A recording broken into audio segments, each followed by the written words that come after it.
Find that you're outside of cell phone range, or during a severe storm you find that the cell phone network is overloaded, you can't call anyone?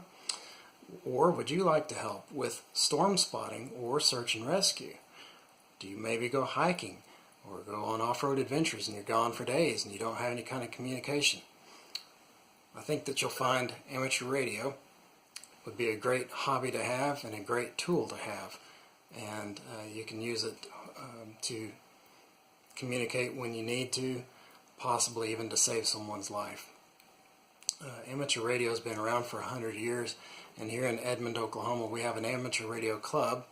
It's called Edmond Amateur Radio Society, and we have a class that's coming up to help you get your first amateur radio license.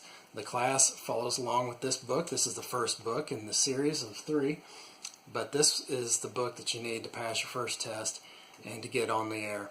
Along with this book, toward the back are the exam questions with all the correct answers, and we've had kids as young as 9 years old take this test and pass it and get their amateur radio license.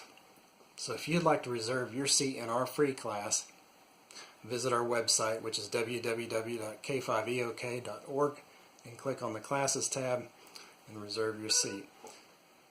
Also, if you have any children that are in Scouts, Boy Scouts or Girl Scouts, they can also earn an amateur radio merit badge. I believe all they have to do is pass the amateur radio exam and possibly a few other skills, and they can get their amateur radio merit badge.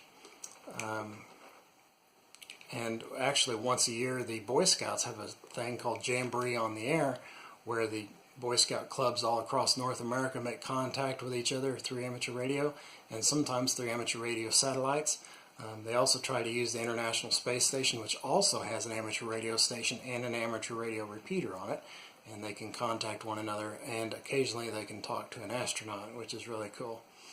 I'm the Vice President of the Edmond Amateur Radio Society, and our purpose is to promote the use of amateur radio within our community, and we're a 501c3 with about 100 members, and many of them are ready and eager to volunteer to help you get started in amateur radio.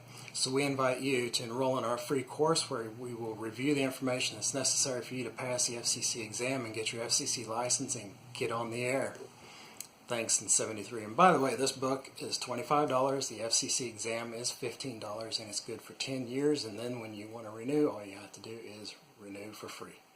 73. I'm N5ZY.